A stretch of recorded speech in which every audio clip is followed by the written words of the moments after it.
திருச்சிற்றம்பலம். ஓம் விக்னேஸ்வராய நமக.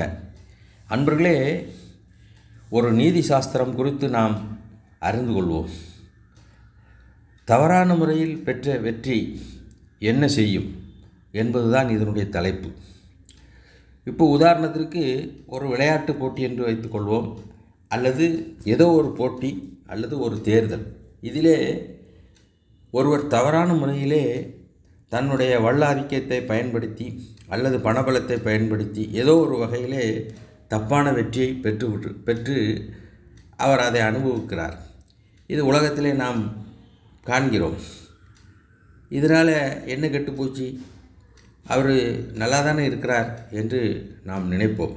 ஆனால் இதனுடைய விளைவுகள் எவ்வாறு இருக்கும் என்பது நாம் இப்பொழுது பார்க்கக்கூடிய பிரபஞ்ச விதி. அதாவது, எப்பொழுது ஒருவன் ஒரு தவறான செயலை செய்கிறானோ அப்பொழுது ஒவ்வொருவனுக்குமான தனித்தனி ஃபைல் இருக்குது. மொத்தமாக ஒரு பிரபஞ்ச விதி இருக்கிறது. அந்த பிரபஞ்சத்தின் சக்தி சமநிலை அந்த இடத்திலே தவறு செய்யும் பொழுது தவறான அதிர்வு அலைகளை ஏற்படுத்தும். எப்பொழுது ஒருவன் உதாரணத்திற்கு ஒரு தேர்தலிலே தோற்க வேண்டும் என்பது அவனுடைய கர்மா விதி. ஆனால் அவனோ பணத்தை அதிகமாக கொடுத்து வெற்றி பெற்று விடுகிறான் என்று வைத்துக்கொள்வோம். இப்பொழுது தவறான முறையிலே வெற்றி பெற்று விட்டான். இதனாலே வெற்றி, ஆர்ப்பாட்டம், மகிழ்ச்சி, பதவி, அதன் மூலம் பெரும் லாபங்கள், புகழ் என்று பல்வேறு சிறப்புகளை அவன் பெறுகிறான். ஆனால் பெற்ற விதமோ சட்டத்திற்கும் ஜனநாயகத்திற்கும் புறம்பான விதம். இதற்கு பிரபஞ்சம் என்ன செய்யும் என்று சொன்னால், பிரபஞ்சத்தின் மீது இதனுடைய தவறான அலைகள் அதிர்வெண்களை ஏற்படுத்தும். அப்பொழுது இந்த தவறான அதிர்வுகளின் காரணமாக இந்த தவறு செய்தவனுக்கான இந்த விளைவுகளுக்கு எதிர்விளைவாக பிரபஞ்சம் அவனுக்கான தண்டனைக்கு உரிய தீய அறைகளின் கதவுகளை திறந்து விடுகிறது. அந்த கதவுகள் எப்பொழுது திறக்கப்பட்டதோ அப்பொழுதே அவன் செய்த பல்வேறு வகையான தண்டனைகள், அங்கே அவன் செய்த பல்வேறு பாவங்கள், அதுவும் குறிப்பாக இந்த தேர்தலில் தவறாக வெற்றி பெற்றிருக்கிறான் என்று ஒரு வைத்துக்கொள்வோம், அதற்கான தண்டனையின் அலைகள் அங்கிருந்து புறப்பட ஆரம்பிக்கும். ஆனால் புறப்பட்டு அவன் வந்தால் உடனடியாக அவன் தண்டிக்கப்பட வேண்டும் என்று நீங்கள் நினைப்பீர்கள். ஒருவேளை ஏதோ சில புண்ணிய கர்மங்கள் அவனை பாதுகாப்பு கவசம் போல அவனை சூழ்ந்து இருப்பதனாலே அந்த அலைகள் காத்திருக்கும். இந்த பாதுகாப்பு கவசம் என்று நீங்குகிறதோ அன்று, சொல்லப்போனால் பாதுகாப்பு கவசம் இருப்பது மேலும் ஆபத்தானது. ஏனென்றால் தவறுக்கான அலைகள் வந்து கொண்டிருக்கும் பொழுது இந்த பாதுகாப்பு கவசங்கள் அந்த தவறான அலைகளை அவனை தீண்ட விடாமல் என்ன செய்யும், தற்காலிகமாக காத்து நிற்கும். அவ்வாறு காத்து நிற்க இங்கே வட்டி ஏறிக்கொண்டே இருக்கும். பிரபஞ்சம் என்ன செய்யும், அதற்கான வட்டிகளை போட ஆரம்பித்துவிடும். அவனுக்கு உதாரணத்திற்கு ஒரு சாதாரணமாக ஒரு 3 சவுக்கடி கொடுக்கப்பட வேண்டும் என்று சொன்னால், நாள் பிந்த 3 சவுக்கடி 4, 5, 6 என்று கூடிக்கொண்டிருக்கும். அதாவது சவுக்கடி என்பது ஒரு உதாரணத்துக்கு சொல்கிறேன். இது சவுக்கடி என்பது மன அடியாகவும் இருக்கலாம், உடல் அடியாகவும் இருக்கலாம், காயங்களாக இருக்கலாம், எதிர்பாராத விபத்துகளாக இருக்கலாம், ஏதோ ஒரு தீய விளைவு. எனவே தவறான வெற்றி என்பது மிகவும் ஆபத்தானது. அது எப்படி என்று சொன்னால், இனிப்பு தடவிய ஒரு விஷக்கனியை போன்றது. மேலோட்டமாக தப்பான வகையிலே பெற்ற வெற்றி என்பது இனிப்பாக இருந்தாலும் உள்ளே பயங்கரமான விஷம் இருக்கிறது என்பதுதான் இதனுடைய பொருள். சொல்லப்போனால், நேர்மையாக நடந்து தேர்தலை சந்தித்து ஒருவன் தோல்வி அடைந்து விட்டால் அந்த தோல்வியானது தவறான வழியில் வெற்றி பெற்றவனுடைய வெற்றியை விட பல மடங்கு உயர்ந்தது. தோற்றவன் வேதனையிலும் அவமானத்திலும் இயலாமையிலும் இருந்தாலும் கூட அவனுடைய கர்மா கழிக்கப்படுகிறது. பிரபஞ்சம் அவனுக்கு ஆறுதலை தரக்கூடிய தர்மத்தின் கதவுகளை திறந்து வைத்து அவனுக்கு சிறந்த பரிசுகளை அனுப்ப காத்திருக்கும். அப்படி என்றால் தோற்றவனெல்லாம் உடனடியாக சிறந்த நற்பலன்களை பெற்றுவிடுகிறானா என்று நீங்கள் கேட்கலாம். அவனுடைய கர்மங்கள், அவனும் ஒரு காலத்திலே தவறு செய்திருக்கலாம். இந்த வகையில் தவறு செய்யாமல் வேறு ஏதாவது ஒரு குற்றங்களை செய்திருப்பான். அந்த குற்றத்தினுடைய பலன் இப்பொழுது அவனுக்கு இந்த தோல்வியையும் தந்து மேற்கொண்டு என்ன செய்கிறது, அவனை திகைக்க செய்கிறது. அந்த தீமையினுடைய பலன்களை பூரம் அவன் அனுபவித்து முடித்த பிறகு அவன் நியாயமாக பெற்ற தோல்வியானது அங்கே பிரபஞ்சத்தின் அவனுக்கான தர்ம கதவுகளை திறந்து வைத்து அந்த அதர்மக்கார வெற்றிக்கு ஈடான அளவுக்கும் கூடுதலான நன்மைகளை அவனுடைய வாழ்விலே தரும்.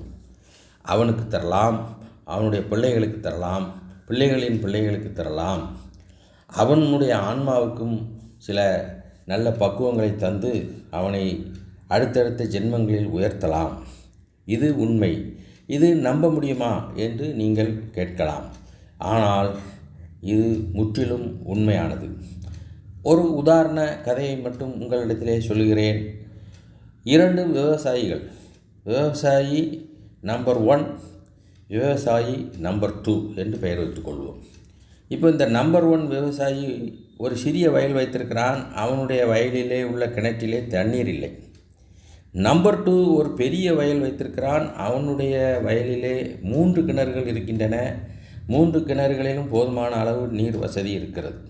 அப்போது இந்த நம்பர் 1 விவசாயி இந்த நம்பர் 2 இவனிடம் வந்து, என் வயலுக்கு அருகே உள்ள நிலத்தை ஒட்டி ஒரு கிணறு இருக்கிறது, உங்களிடத்திலே 3 கிணறுகள் இருக்கின்றன, அந்த ஒரு கிணறை எனக்கு நீங்கள் சொல்லுகின்ற ஒரு நியாயமான விலையை சொன்னால் அதை நான் வாங்கினால் எனக்கு விவசாயத்திற்கு அது பயன்படும் என்று விலைக்கு கேட்கிறான்.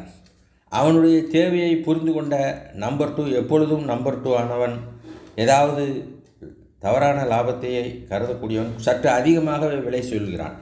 இதை நம்பர் 1 புரிந்து கொண்டாலும் வேறு வழி இல்லாமல் அதிகமான விலை கொடுத்து அந்த கிணற்றை வாங்குகிறான். இவ்வாறு கிணறு வாங்கிய பிறகு மறுநாள் தன்னுடைய வயலுக்கு அந்த கிணற்றிலிருந்து தண்ணீரை பயன்படுத்துவதற்காக தண்ணீர் இறைக்கச் செல்கிறான். அப்பொழுது நம்பர் 2 அங்கே அதற்கு முன்னதாக வந்து நின்று கொண்டு, தண்ணீர் எடுக்கக்கூடாது, நான் கிணற்றைத்தான் உனக்கு விட்டேன், கிணற்றில் உள்ள தண்ணீரை விட்டேனா?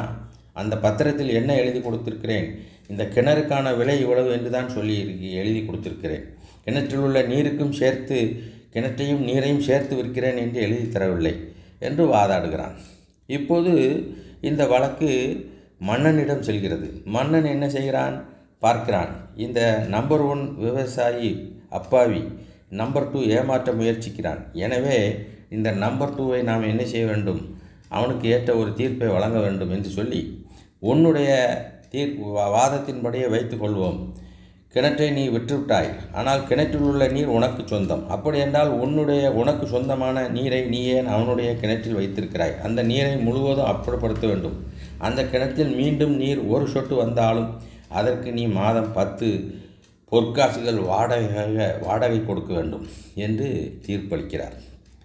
இப்பொழுது இதுதான் பிரபஞ்ச விதி. இப்பொழுது இந்த தீர்ப்புக்கும் பிரபஞ்ச விதிக்கும் என்ன வேறுபாடு என்று நாம் பார்ப்போம். இப்போது இந்த தீர்ப்பை மன்னன் சொன்னவுடன் தடால் என்று நம்பர் 2 விவசாயி மன்னனின் காலில் விழுந்து, நான் தெரியாமல் தவறு செய்து விட்டேன், இந்த கிணறையும் ஒப்படைத்து விடுகிறேன், அந்த நீரையும் அவனே எடுத்துக்கொள்ளட்டும், நான் ஏமாற்ற முயற்சி செய்தது மிகப்பெரிய தவறு என்று மன்னிப்பு கேட்டு என்ன செய்து விடலாம், தப்பி விடலாம். அவன் மன்னிப்பு கேட்டு கிணற்றையும் நீரையும் ஒப்படைத்தவுடன் அரசன் அவனுக்கு வார்னிங் பண்ணி விட்டுறலாம். ஆனால் இது அரசவையில் நடக்குமே ஒழிய பிரபஞ்ச விதி எப்படி செயல்படும் என்று சொன்னால், ஒருவன் தவறான முறையிலே வெற்றி பெற்றிருக்கிறான் என்று சொன்னால் இவனுடைய வழக்கு தோற்றவன் பிரபஞ்சத்திடம் கொண்டு போக முடியாது நேரடியாக. அதாவது கொண்டு போக வேண்டும் என்ற அவசியம் இல்லை, ஆட்டோமேட்டிக்காக அது அங்கே போயிடும். வெற்றி பெற்றவனோ வெற்றி பெற்ற ஆர்ப்பாட்டத்தில் இருப்பான். தவறான முறையில் வெற்றி பெற்றிருக்கிறோம் என்று சிறிதும் குற்ற உணர்வு இல்லாமல் ஆட்டப்பாட்டம் மகிழ்ச்சியில் திளைத்து கொண்டிருப்பான். ஆனால் இந்த வழக்கு அங்கே பிரபஞ்ச நீதிமன்றத்திலே எதிரொலிக்கும்.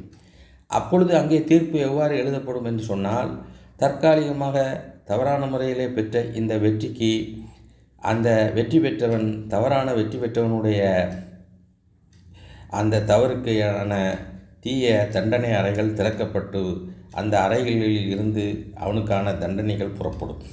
தற்காலிகமான கவசம், புண்ணியம் என்ற கவசத்தை வைத்துக்கொண்டு அந்த தண்டனைகளை தன் அருகே வரவிடாமல் பாதுகாத்து கொண்டிருந்தாலும், அவைகளெல்லாம் வட்டி போட்டு பல மடங்குகளாக பெருகி என்றாவது ஒரு நாள் பயங்கரமாக தாக்கும். தன்னுடைய தவறான வெற்றியானது பிரபஞ்ச நீதிமன்றத்திலே சென்று விட்டது. அங்கே விசாரணைக்கு எடுத்துக்கொள்ளப்பட்டு தீர்ப்பும் எழுதப்பட்டு தண்டனைக்கான அறைகளும் திறக்கப்பட்டிருக்கிறது என்பது அவனுக்கு தெரியாது. இப்போ முன்பு வயல் பிரச்சனையில் மன்னனிடத்திலே செல்லும் பொழுது தான் தவறு செய்து விட்டோம், மாட்டி விட்டோம் என்று மன்னிப்பு கேட்டு என்ன செய்யலாம், தப்பி விடலாம். ஆனால் பிரபஞ்ச நீதிமன்றத்திலே தன்னுடைய வழக்கு சென்றிருக்கிறது என்பது அவன் அறிய மாட்டான். இதை சொன்னாலும் இது மூட நம்பிக்கை என்று சொல்லுவான். கடவுளே என்று இல்லை என்று சொல்லுகின்றவர்கள் இதை எப்படி ஏற்றுக்கொள்வார்கள்? எனவே அவர்கள் இதை ஏற்றுக்கொள்ள மாட்டார்கள். பிரபஞ்ச நீதிமன்றத்திலே ஆட்டோமேட்டிக்காக தவறு செய்தவுடன் விசாரணை உடனடியாக நேரடியாக அங்கு என்ன நடந்தது என்பது பிரபஞ்சத்திற்கு எல்லாம் தெரியும். பதிவு செய்யப்பட்டிருப்பதனாலே உடனடியாக அதனுடைய தீர்ப்புகள் அங்கே எழுதப்பட்டு தவறு எங்கு நடந்திருக்கிறதோ அதற்கான தண்டனை அறைகளில் அதனுடைய தண்டனைகள் அலைகளாக புறப்பட்டுவிடும். பாதிக்கப்பட்டவனுக்கு ஆறுதலான நன்மைகள் புறப்படும். அப்படி என்றால் பாதிக்கப்பட்டவன் உடனடியாக சில நன்மைகளை பெறுகிறானா என்று சொன்னால் அவனுடைய தீய கர்மாக்களின் காரணமாக அந்த தோல்வியும் அதைத் தொடர்ந்து சில கஷ்டங்களும் அவன் அடைந்தாலும் கூட அந்த தீய வினைகளெல்லாம் நீங்கிவிட்டால் மீண்டும் அவன் சாதிப்பான், ஆன்ம பலனை அடைவான். அவனுக்கு பதிலுக்கு சில பாவ கர்மங்களில் இருந்து விடுதலை கிடைக்கலாம். ஒருவேளை அந்த ஜென்மம் அத்தோடு அவனுக்கு நிறைவு பெறுகிறது என்று சொன்னால் மறு ஜென்மத்தில் அவன் மேலான சில நன்மைகளை பெறுவான். அவனுடைய சந்ததிகளுக்கு அந்த நன்மைகள் கிடைக்கலாம். எனவே நேர்மையான வழியில் ஒருவன் தோற்பது என்பது அதர்மமான வழியில் வெற்றி பெறுவதை காட்டிலும் 1000 மடங்குகள் உயர்ந்தது என்று கூறி நிறைவு செய்கிறேன். நன்றி, வணக்கம்.